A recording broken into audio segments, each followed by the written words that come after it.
Hi there, this is Gwyneth helping you to feel fabulous about the work that you do, to feel fabulous about you being you. And in this video, I want to talk about the dilemma that many people face when they are trying to move from a GS position into a professional position in an international organization. Because at some point, everybody gets to, their level, their point where they say, I want to do something different. It's time for me to grow professionally. Maybe you're on a G5, you're on a G6. You see people on a P2, on a P3 doing exactly the type of work that you're doing. Maybe you're working even more than they are. Maybe you have even more responsibility than they do. And you say to yourself, it's about time I actually just got over myself and went for a higher grade position. And that is completely understandable. The challenge, however, is that if you attempt to move from a general service position to a professional position in the same organization, the people around you have already put you into a box. They've already judged you. They already have an opinion of the type of person you are, the type of work that you do, the grade that you have, the job title that you have. And although there is no doubt in your ability, no doubt in your capability, no doubt or any question in you being able to move forward on a subconscious level, and this is completely human, this is human nature, has nothing to do with the individuals. Human nature means that because we've already put somebody into a box, we have this opinion about them. If you then turn up and say, well, actually, I want to go and apply for this position from my general service to professional, it's so much of a jolt to this person. It's like, what? No, but they're a support staff member, they're general service, they can't be professional. Even if they're not thinking that consciously, subconsciously, any kind of change is difficult for human beings. And so you saying, I want to go for this other position, really makes it very, very difficult for the people around you, potentially people in human resources, potentially the hiring manager, the people on the interview panel. They are challenged to see you in a different light because they're used to seeing you doing something different that you've been doing for a while.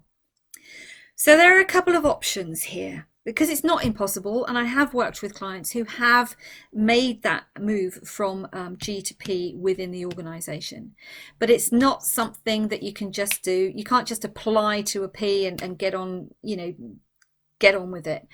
It usually takes around 6 months, I always say, to make that kind of a move. And your first step has to be to think about how are you going to actually position yourself, because it does require repositioning, right? You're going from a support position to a professional position and beyond. So how do you see yourself? Because if you're the administrative officer or the logistics officer or the support person, and you are in this position of support, i.e. you're doing things for other people, what's your mindset going to be when you are a P2, when you are a P3, where you're potentially, going to be a team leader, where you may have some limited management responsibilities? What type of person is actually required to do that job, and what is your positioning? How are you going to convince the people around you that you are actually that person as well, and not just the person who's been doing the job that you are doing for the past couple of years?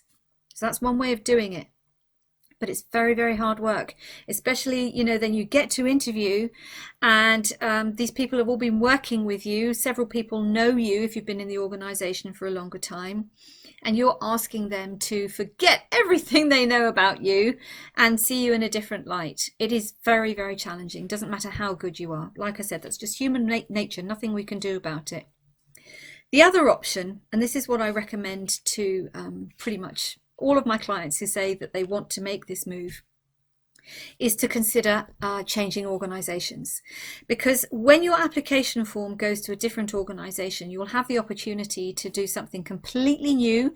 You can position yourself on paper in a completely different light, and because the people there don't know you, they'll be making judgments based on what they read. So like I said, if you're writing a new application form and you write it from the perspective of you already being in that P position, and that comes across on your application application form, then you're already halfway there. The other thing about then moving into a different organisation is that it gives you a lot more scope to do something different, again, because human resources, the hiring manager there, they don't know you, therefore they have not judged you, they have not seen you at work. You are a new candidate, you're something new, something fresh, and depending on how fabulous your application form is, it's going to be, oh, you know, this person's been on a G5, they've been on a G6, now they're applying to this P position. It's the most normal thing in the world for somebody to want to develop professionally. And the move then from the support element from GS to P becomes much easier if you actually change organizations. Now, I know that's a big move for a lot of people. I know it's like, you know, there are bills to pay. People want the certainty. They want the security. Potentially you're working in a building where you know where everybody is, and moving into something new, maybe even moving country, is something that frightens the socks off you. But just ask yourself the question, you know, how badly do you want this? You might have a little bit of time still in GS to grow, to get to the top of your steps. I know that some people who've been G5s, G6s for a while, and they want to move to P, they'd actually take a salary cut, because the lower P positions involve a salary cut if you have to start at the bottom again.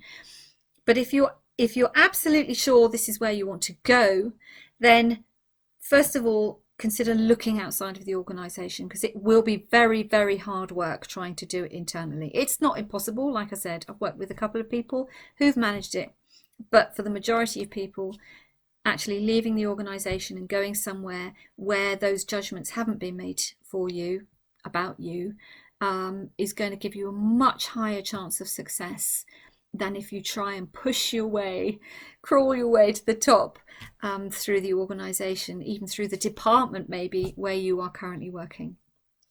If you're not sure about what your next steps should be, if you'd like to know more about how I could potentially work with you, please do book a call with me, 20 minutes. There's a link below. You'll get direct access to my calendar. In between times, stay safe, stay healthy, stay fabulous. I send you all my love, and bye for now.